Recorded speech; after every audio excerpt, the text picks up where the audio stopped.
여러분 모두 지난 한 주간 동안 주 안에서 평안하셨습니까? 오늘도 우리가 이번 주에 주신 메시지를 우리가 듣는 시간입니다. 말씀을 듣기 전에 우리가 여전히 끊이지 않고 계속해서 우리에게 위협을 주고 두려움을 주는 팬데믹, 이걸 또 우리를 구해주시는 100% 보장하는 하나님의 말씀 시편 91편을 믿음으로 고백하겠습니다. 물론 각자가 조심해서 자신을 지켜야 되겠죠. 지극히 높으신 분의 은밀한 곳에 거하는 자는 전능하신 분의 그늘 아래 살리로다. 내가 주에 관하여 말하기를 그는 나의 피난처시며 나의 요새의 시요 나의 하나님이시니 내가 그를 신뢰하리라 하리로다. 참으로 그가 너를 새 사냥꾼의 덫과 지독한 전염병에서 건져내시리라. 그가 너를 자기 깃털로 덮으시리니 네가 그의 날개 아래 피하리로다. 그의 진리가 너의 작은 방패와 큰 방패가 되리니 네가 밤의 공포나 낮에 날아가는 화살이나 어둠 속에서 만연하는 전염병이나 백주에 황폐케 하는 멸망을 두려워하지 아니하리로다. 1000명이 네 옆에서 10,000명이 네 오른편에서 쓰러질 것이나 그것이 네게는 가까이 오지 못하리라. 오직 네가 네 눈으로 보게 되리니 악인의 보응을 보리로다. 네가 나의 피난처신 주고 지극히 높으신 분을 네 처소로 삼았으므로 어떠한 재앙도 네게 닥치지 못하며 어떠한 전염병도 네 장막에 가까이 가지 못하리라. 이는 그가 너를 위하여 자기 천사들에게 명하시어 너의 모든 길에서 너를 지키게 하실 것임이라. 그들이 그들의 손으로 너를 받들어 네 발이 돌에 부딪히지 않게 할 것이요 네가 사자와 독사를 밟으며 젊은 사자와 용도 발로 짓밟으리로다. 그가 나를 사랑하였으므로 내가 그를 구해낼 것이며 그가 나의 이름을 알았으므로 내가 그를 높이리라. 그가 나를 부르리니 내가 그에게 응답하리라. 고난 중에 내가 그와 함께 할 것이며 내가 그를 구해내고 그를 영화롭게 하리라. 내가 장수로 그를 만족케 하여 내 구원을 그에게 보이리라. 아멘. 자, 오늘 우리가 찾아볼 말씀은요, 갈라디아서입니다. 신약성경 갈라디아서 5장 1절로 14절 5장 1절로 14절까지 말씀을 중심으로 우리가 오늘 메시지를 받겠습니다. 갈라디아서 5장 1절부터입니다. 그러므로 그리스도께서 우리를 자유케 하신 그 자유 안에 굳게 서서 다시는 종의 멍에를 매지 말라. 보라나 바울이 너에게 말하노니 만일 너희가 할례를 받으면 그리스도께서 너에게 아무 유익이 되지 못하리라. 내가 할례 받은 모든 사람에게 다시 증거하노니 그는 온 율법을 행할 의무가 있는 자라. 율법으로 의롭게 된 너희는 누구든지 그리스도가 무용하게 되고 은혜로부터는 떨어져 나갔느니라. 이는 우리가 성령을 통하여 믿음으로 말미암아 의의 소망을 기다림이라. 예수 그리스도 안에서는 할례나 무할례가 쓸모없고 오직 사랑으로 역사하는 믿음뿐이니라. 너희가 잘 달려가고 있더니 누가 너희를 진리에 순종하지 못하도록 막더냐. 이러한 권면은 너희를 부르신 이에게서 나온 것이 아니니라. 적은 누룩이 온 반죽을 부풀게 하느니라. 나는 너희가 조금도 다른 마음을 지니지 아니하리라는 것을 주를 통하여 너희 안에서 확신하노라. 따라서 너희를 혼란시키는 자는 그가 누구든지 심판을 받으리라. 그러나 형제들아, 만일 내가 지금껏 할례를 전한다면 어찌하여 아직도 박해를 받겠느냐. 그랬더라면 십자가의 거침이 그쳤으리라. 나는 너희를 혼란케 하는 자들이 심지어 베어져 버리기를 원하노라. 형제들아, 너희가 자유회로 부름을 받았으니 그 자유를 육신을 위한 계기로 삼지 말고 사랑으로 서로 섬기라. 온 율법이 한마디 말, 즉 이 말로 이루어졌으니 네 이웃을 네 자신과 같이 사랑하라는 것이라. 자, 여러분, 제가 읽어드리는 말씀 가운데 자유라는 말이 여러 번 나오죠. 근데 이 자유, 한국말로는 자유 그러면 같은 자유죠. 그러나 영어 킹제임스 성경을 보게 되면은 성경에서 말씀하는 자유는 프리덤이 아닙니다. 프리덤이 아니고 리버티입니다. 리버티. 저 뉴욕에 있는 스테이트 리버티, 자유여신상 이걸 세워놓고 사람들을 미혹하고 있죠. 다시 말해서 리버티라는 것은 하나님이 모든 세상 사람들에게 주시는 자유입니다. 그 다음에 프리덤이라는 것은 특히 정치인들, 사람들이 자신들이 국민들에게 자유를 줄 수 있다, 자유를 주겠다 하는 그러한 그 자유입니다. 세상이 주는 자유는 육신적으로 좀 편하게 해주는 거죠. 말을 함부로 해도 뭐 잡아가지 않고요. 이렇게 또 자유롭게 살게 하고 또 그다음에 그 자유로운 시장 경제의 체제 속에서 모든 사람이 자유 경쟁할 수 있도록 하는 이것을 소위 세상에서 말하는 자유라고 그러죠. 한국만 해도 지난 5년 동안에 이 자유가 없어가지고 얼마나 많은 사람들이 고통을 받았습니까? 그렇죠? 근데 이제는 체제가 바뀌어서 이제는 자유를 구가하고 있습니다. 자, 그러나 이 자유는 그 육신적인 어떤 해를 받지 않게 하는 그러한 자유. 그렇습니다. 이게 자유. 아무리 무슨 말을 해도 누가 잡아가지 않는, 고소당하지 않는 이 자유, 표현의 자유, 뭐 마음대로 모여서 집회할 수 있는 자유, 뭐 이런 자유 아닙니까?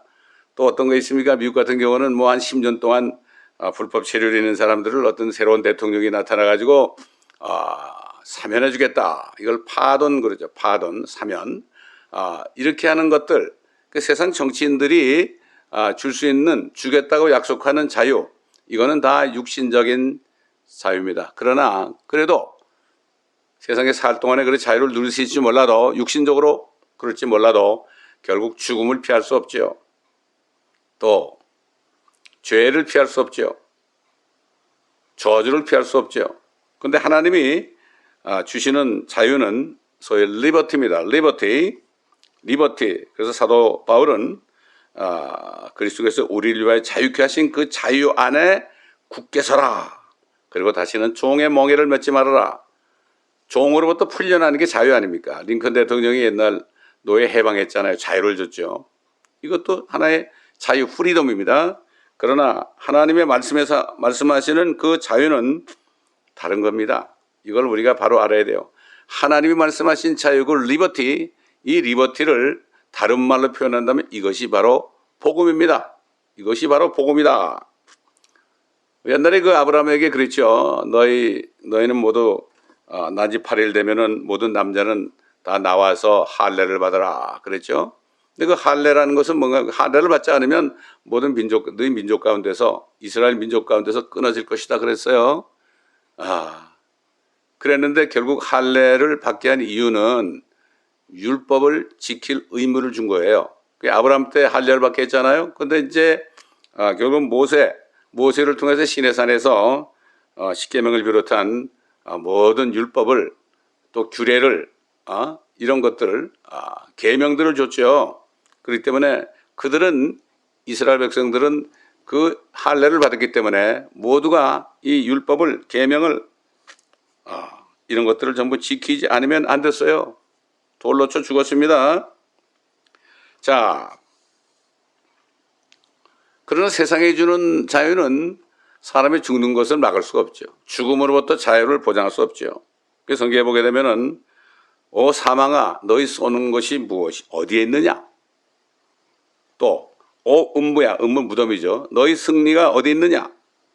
사망이 쏘는 것은 죄요, 죄의 능력은 율법이라. 모든 사람이 죄인으로 태어났잖아요. 이미 모세를 통해서 십계명을 비롯한 모든 율법을 주셨을 때는 그 기록된 율법이 결국 세상에 태어난 모든 사람들에 대한 법입니다. 거기다 매어서 있는 겁니다. 몰라도. 여러분 그렇잖아요. 보통 나라의 백성들도 말이죠. 법을 모른다고 그래가지고 법을 어길 때 그냥 구속되지 않는 게 아니잖아요. 마찬가지입니다. 이미 이 세상에는 하나님께서 모세를 통하여 3,500년 전에 이미 율법을 선포하셨어요. 누구든지 이 세상에 태어난 사람은 율법 아래 태어났어요. 율법을 어기면 다 멸망하는 거죠. 그래서 율법의 대표적인 게 십계명 아닙니까? 십계명 1계명에서 4계명은 하나님께 대한 계명 아닙니까? 나 외에 다른 신을 두지 말아라. 그 다음에 땅에 있는 곳이나 물속에 어디 있는 곳에도 형상을 만들지 말아라. 그 다음에 하나님의 이름을 헛되이 부르지 말아라. 망령 때에 헛되이 부르지 말아라. 네 번째는 안식일을 기억하여 지키라. 그랬죠? 이건 하나님께 대한 그러한 계명 아닙니까? 사람에 대한 계명은 네 부모를 공경하라. 율법은 다 하지 말라는 건데 유일하게 부모는 공경하라 그랬어요. 그리고 살인하지 말라, 도둑질하지 말라, 간음하지 말라 그랬죠. 그 다음에 거짓 증거하지 말아라, 네 이웃을 탐내지 말아라 이렇게 말씀했단 말이죠. 근데 예수님이 오셔가지고요, 모세에게 율법을 주셨던 그 하나님이신 예수님이 오셔가지고 옛사람 모세를 통해서 너희가 간음하지 말라고 그랬지만은 여인을 보고 음욕을 품는 자는 이미 간음하였다. 그 다음에 탐내지 말라고 그랬지만은 도둑질하지 말라고 그랬지만은 남의 물건을 탐내면 이미 도둑질한 것이다. 이렇게 얘기했죠. 살인하지 말라고 그랬지만은 너희가 네 형제를 미워하면 이미 살인하였느니라. 이거 엄청난 거 아닙니까? 예? 그 율법에다가 그 마음으로 생각하는 것까지도 결국 하나님께서 징계한다는 사실을 예수님이 친히 말씀하신 거죠. 그러니까 결국은 사람이 죄 때문에 죽게 돼 있고 사람의 죄 때문에 몸이 죽어서 무덤에 가게 돼 있다. 그런데 죄로 인해서 죽게 되고 무덤까지 가야 되게 하는 그 능력이 바로 율법이다. 율법 때문에 그렇게 된 것이다 이런 얘기죠. 그런데 이 율법은 말이죠. 수많은 율법이 있잖아요. 다 지키다가 하나만 어겨도 전체를 범한 자가 된다. 야고보서 2장 10절에 보면 누구든지 율법 전체를 지키다가 하나를 범하면 전체를 범한 자가 되느니라. 옛날 바리새인 사두개인 서기관들은 그들은 자기들이 율법을 아주 잘 지키는 자로 스스로 얘기했지요. 그러나 하나를 범해도 다 어기는 것이다. 그렇기 때문에 모든 사람은 죄 아래서 태어났고, 그래서 로마서 3장 23절에 모든 사람이 죄를 지었으므로, 모든 사람이에요. 저와 여러분까지 포함해서 이미 죄를 지었으므로 하나님의 영광에 이르지 못한다고 그랬죠. 하나님께 못 간다고 그랬죠. 하나님께 못 가면 어디로 갑니까? 사탄이 가는 지옥으로 갈 수밖에 없잖아요. 영원토록 하나님의 모습을 볼 수 없다. 이거 가장 큰 비극 아닙니까? 그런데 예수 그리스도 안에 있는 구속이라는 건 리뎀션이죠. 이거는 뭔가 하면은 묶는 게 아니죠. 이 구속은 묶는 게 아니라 죄값을 치러준 거죠. 그래서 은혜로 값없이 의롭게 되었다. 그래서 그리스도께서 주시는 그 리버티, 그 자유를 통해서 죄와 사망과 저주로부터 영원히 자유롭게 되었다고 성경은 말씀하고 있죠. 자, 그런데 하나님께서 세상을 이처럼 사랑하셨죠. 이처럼 사랑하셨는데 왜 이런 율법을 주셔가지고 모든 사람을 죄 아래 태어나게 했을까? 여기에 대해서 참 그 의문이 나지 않습니까? 그래서 사도 바울은 성령을 통해서 그 이유에 대해서 말이죠. 아주 사람들이 알기 쉽게 로마에 있는 성도들에게 로마서 7장 1절로 4절에 이렇게 얘기했죠. 형제들아, 내가 율법을 아는 자들에게 말하노니 율법은 그가 살아있는 동안에만 그 사람을 주관하는 것을 알지 못하느냐. 그렇죠. 법이라는 것은 살아있을 때 그렇죠. 사람이 죽으면 율법은 어떻게 그 사람 주관 못하잖아요. 남편이 있는 여인은 그 남편이 살아있는 한 그에게 법으로 매여 있으나 남편이 죽으면 그 남편의 법에서 벗어나느니라. 이거 맞는 얘기죠? 그러므로 남편이 살아있는 동안에 다른 남자와 혼인하면 간음한 여인이라고 불리지만 이건 간음이죠. 그녀의 남편이 죽으면 그 법에서 해방됨으로 혼인하더라도 간음한 여인이 아니라 남편이 죽으면 다시 결혼할 수 있죠. 자, 그래서 이제 설명을 합니다. 이것과 비교해서 나의 형제들아, 이런 전이로 너희도 그리스도의 몸으로 인하여 율법에는 죽었나니 이는 너희로 다른 사람 즉 죽은 자들로부터 일으켜지신 그와 혼인하게 하려는 것이요 그리하여 우리로 하나님께 열매를 맺게 하려는 것이라. 이게 무슨 말일까요? 그리스도의 몸으로 인하여, 이 얘기는 이게 뭡니까? 예수 그리스도께서 세상 죄를 제거하기 위해서 십자가에 못 박혀 죽으셨을 때 결국은 모든 세상 사람들을 품속에 안고 품속에 집어넣고 죽으셨어요. 그래서 모든 사람은 예수님과 함께 죽은 겁니다. 그분을 믿을 때 죽었던 것으로 인정해 주는 거죠. 그 다음에 어떻게 했습니까? 예수님께서 그 모든 율법과 규례와 법령을 말이죠, 십자가에 못까지 박았어요. 그 모든 사람들을 자유를 주지 않는 그러한 못된 남편과 같은 그 율법을 동시에 십자가에 못 박아버렸어요. 죄인들은, 율법을 어긴 죄인들은 자신 안에 집어넣어서 함께 죽었죠. 구주와 함께 죽었으니 구주와 함께 나 살았도다. 이런 찬송이 바로 그것을 증거하는 말씀이죠. 사실 그 남편이 너무 포악하고 맨날 술 먹고 와서 그냥 뭐 두드려 부시고 때리고 말이죠, 이런 남편이 있으면은 당장 그 아내 되는 사람은 차라리 죽고 싶죠. 그래서 많은 여인들이 자살한 경우가 있어요. 그걸 못 참고 말이죠. 그러면 안 되죠. 그런데 이렇게 이런 비참한 여인, 그런 사람들이 얼마나 많습니까, 여러분? 아마 이 말씀을 듣는 분 중에 아마 그런 분이 있다면 아마 동의하실 거예요. 그런데 참, 이 율법이란 게 말이죠, 율법이라는 남편은 없어지지 않습니다. 예수님 뭐라고 그러십니까? 마태복음 5장 17절 18절에 내가 율법이나 선지서를 폐기하러 온 줄로 생각하지 말아라. 폐기하러 온 것이 아니라 이루려고 왔노라. 진실로 내가 너희에게 말하노니 하늘과 땅이 없어지기 전에는 율법의 1.1획도 모든 것이 이루어질 때까지 없어지지 아니하리라. 율법의 모든 1.1획까지도 없어지지 않는데 언제까지? 모든 것이 이루어질 때까지. 그리스도의 몸을 통하여 모든 세상 사람 죄를 다 품고 그 사람들을 품고 죄인들을 품고 죽으실 때 십자가에다가 사람들을 죽이고 저주하고 이렇게 고통 주는 그 율법을 십자가에 못 박아 없앴어요. 야, 이게 기가 막힌 거 아닙니까? 그리스도의 몸의 구속을 통하여, 몸으로 인하여. 그러니까 어떻게 됐습니까? 율법도 폐기했고 그 나쁜 남편도 폐기했고 그 다음에 고통받는 여인도 예수님이 십자가에 죽으실 때 같이 죽었죠. 근데 죽기만 하면 안 되죠. 근데 그분이 살아나셨거든요. 그래서 사도 바울이 뭐라 했습니까? 내가 너에게 복음을 알게 했다.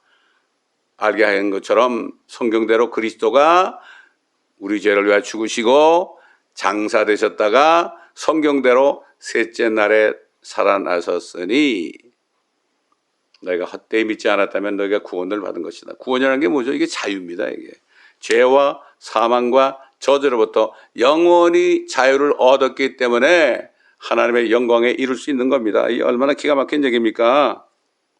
그래서 사도 바울은 로마에 있는 성도들에게 우리가 아직 죄인이었을 때 그리스도께서 우리를 위하여 죽으심으로써 하나님께서는 우리를 향한 그의 사랑을 나타내셨느니라. 어떤 분이 아주 유명한 분이 있죠. 그분이 교회를 다니면서 예수 믿는다고 그랬는데 결국은 건너지 못하다가 이 성경 구절을 읽고 그 말씀이 임해가지고 구원받았다는 간증을 들은 적이 있어요.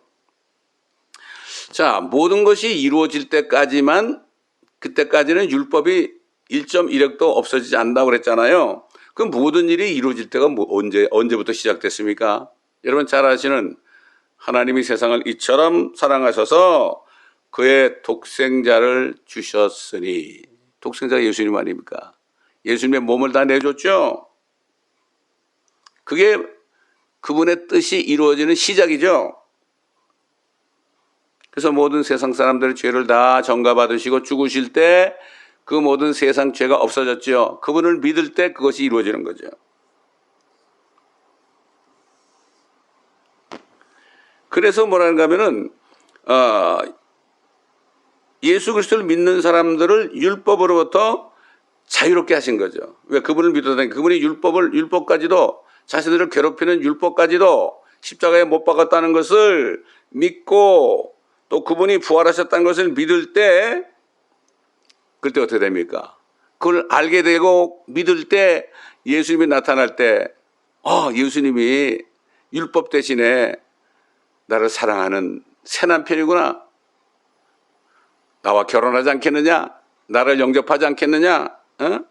결국은 예수님과 혼인하는 거예요. 그래서 그리스도인을 그리스도의 신부라고 하는 게 바로 그런 겁니다. 그런 거예요.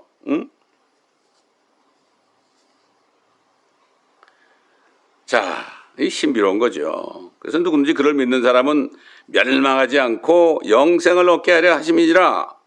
이 말씀 속에 신비로운 그리스도와 죄인들의 혼인에 대한 신비가 들어있는 거예요. 그래서 사도 바울이 에베소 교회 성도에 편지할 때 뭐라 그러십니까? 남자가 부모를 떠나서 여자와 합하여 한 몸을 이룰지니 이것은 신비라.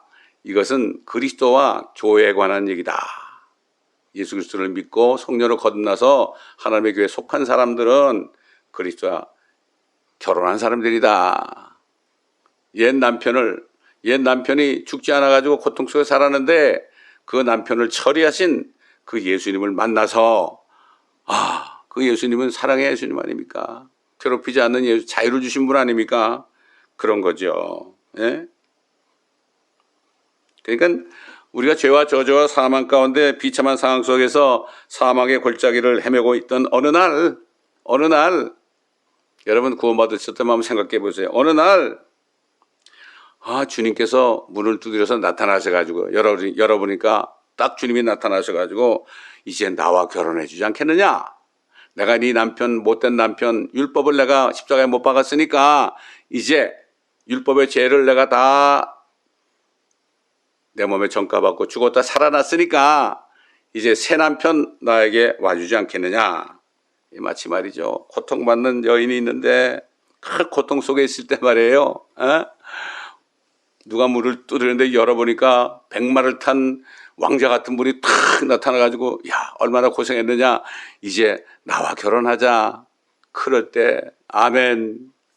저는 그렇게 주님을 영접했거든요. 전 그날을 잊을 수가 없어요. 잊을 수가 없습니다.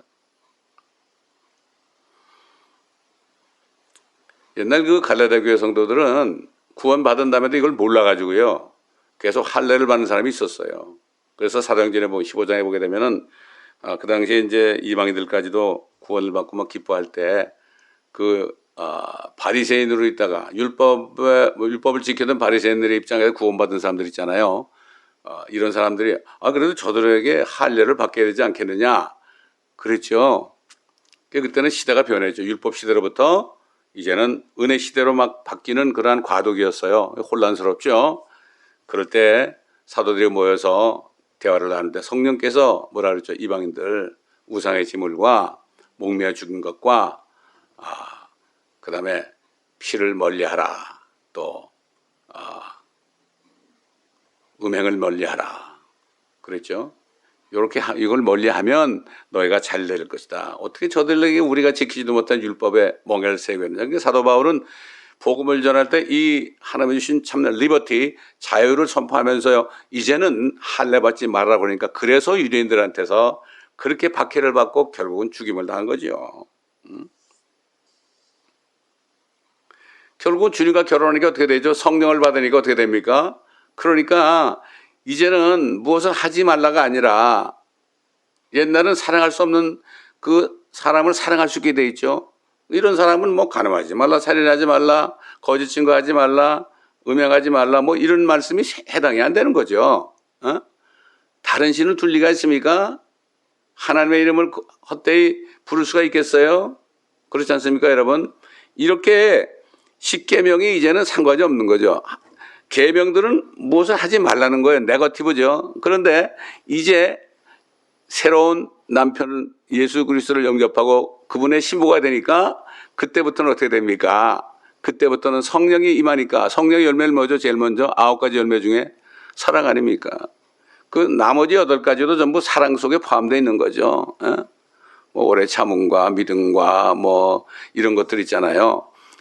그런 그 9가지 열매죠. 열매가 나오기 때문에 저절로 사랑하게 돼 있고 사랑하니까 어떻게 됩니까? 이 율법 하지 말라는 율법은 상관이 없는 거죠. 세상 사람들 중에서도 뭐 법 없이 살 사람이라 이런 말이 있잖아요. 그렇기 때문에 이 참 자유를 얻은 사람은 이런 모든 것들로부터 초월하게 되는 겁니다. 이게 바로 복음이에요. 리버티. 이 자유, 죄와 죽음과 사망으로부터, 저주로부터 완전히 구원받아가지고 영적인 하나님의 왕국에 들어간 사람. 그래서 거듭나지 않으면 하나님의 왕국을 볼 수도 없고 물과 성령으로 나지 않으면 하나님의 왕국에 들어갈 수 없다는 예수님의 말씀이 바로 이겁니다. 예? 이거예요. 그렇기 때문에 그때는 예수님이 죽기 전이셨지만 이제 죽으신 다음에 어떻게 했습니까? 나타나가지고 제자들에게 나타나서 뭐라 했죠? 너에게 평강이 있을지어다. 자신의 못자국을 보여줬잖아요. 이제는 평강이 있을지어다. 더 이상 너희가 종이 아니다. 이제는 자녀다. 나의 하나님이 너의 하나님이고 나의 아버지가 너의 아버지고 너희는 내 형제들이다. 자매들이다. 이렇게 얘기한 거 아니겠습니까?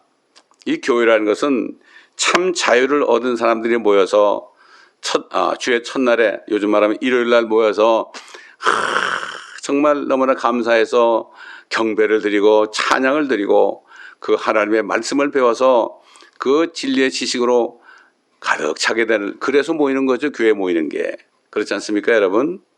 그래서 사도 바울은 디모데에게 편지할 때 그랬죠. 하나님은 모든 사람이 구원을 받고 이 참 자유를 얻고 그 다음에 진리의 지식에 이르기를 원하느니라. 아니 그렇잖아요. 새롭게 이제 약혼했으니까 예수님과 그 예수님이 어떤 분인가 하는 것에 대해서 예수님이 진리니까 그분에 대해서 더 많이 알아서 그 풍성한 은혜를 깨닫고 더 깊은 사랑에 들어가는 거 아닙니까? 이게 교제 아니겠어요? 그래서 예수님께서 마지막 기도에서도 요한복음 17장 17절에 영생은 이것이니 곧 유일하시고 참 하나님이신 아버지와 그가 보내신 예수 그리스도를 아는 것이니이다.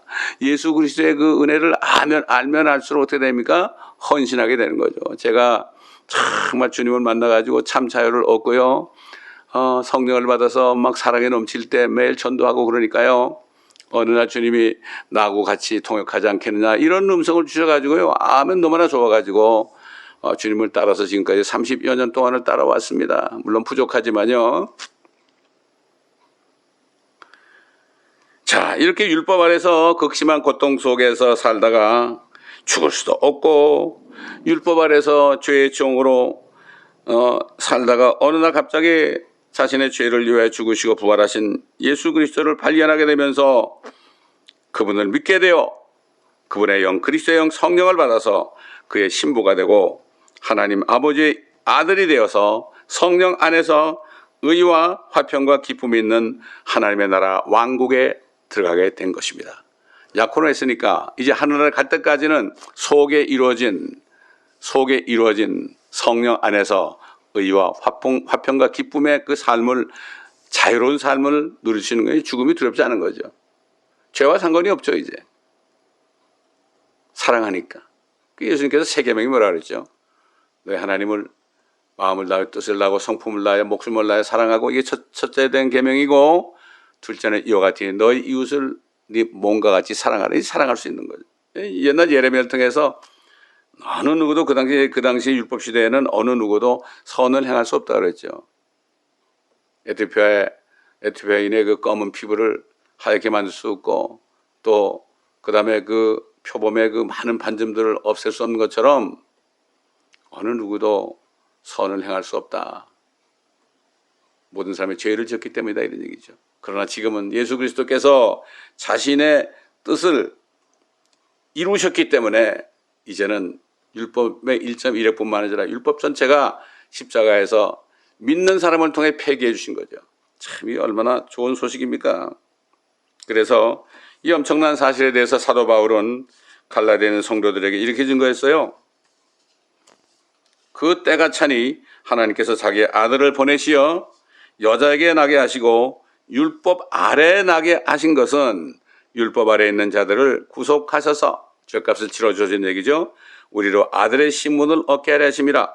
너희가 아들들임으로 하나님께서 자기 아들의 영을 너희 마음속에 보내시어 아바 아버지라 부르짖게 하셨느니라.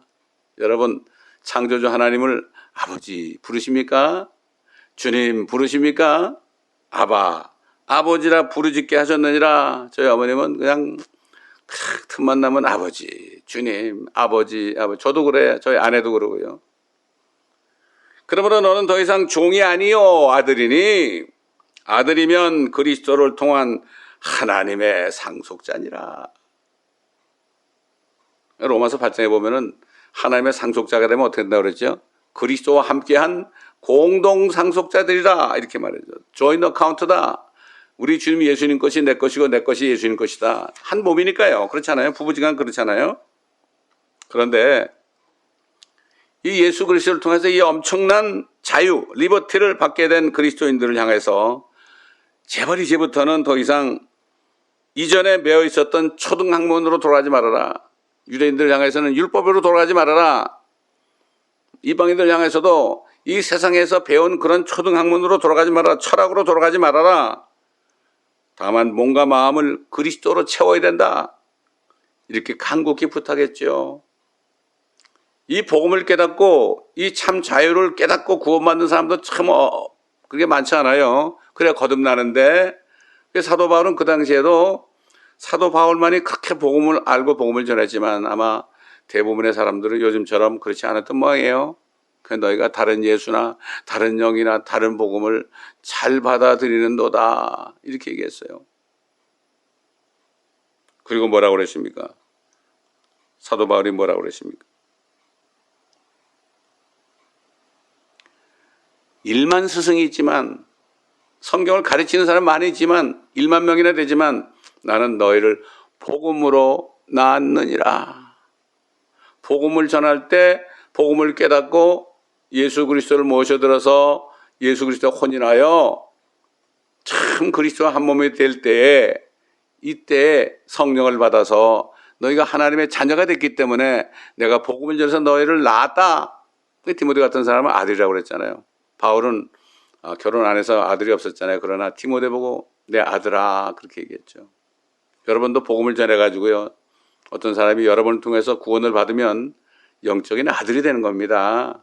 물론 하나님의 아들이지만요. 그래서 사도 바울은 참 이렇게 복음으로 낳는 것도 힘드는데 고통인데 이렇게 갈라디아 4장 19절에 너희 어린 자녀들아 구원을 받았어도 영적으로 어리다 이거예요. 여러분 어떻습니까? 어린 상태에 있습니까? 장성한 상태에 있습니까?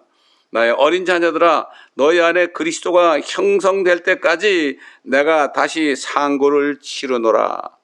그리스도가 폼이 될 때까지 그리스도의 모습이 안에 완전히 꽉 찰 때까지. 여러분 사도 바울은 예수 그리스도가 완전히 형성된 사람이었어요. 그리스도가 형성이 되니까 그분은 그리스도처럼 했죠. 어떻게 했습니까? 나의 모든 약함들과 모욕과 궁핍과 박해와 공격을 내가 그리스도를 위하여 기뻐하노니. 이게 그리스도가 안에 계시니까 그리스도처럼 옛날 그리스도가 그렇게 박해를 받고 매를 맞고 채찍에 맞고 말이죠. 온갖 조롱과 비웃음을 당하고 이렇게 했는데도 저들의 죄를 용서해달라고 이렇게 얘기한 것처럼 사도 바울도 그 그리스도를 위하여 내가 기뻐한다. 기뻐할 수 있게 된 거죠. 그리스도의 고난에 내가 동참한 거에 대해서 기뻐할 수 있게 된 거죠. 이건 뭔가 그리스도가 안에 형성된 사람들만이 이렇게 저절로 살게 돼 있는 거예요. 억지로 안 됩니다. 그렇습니다.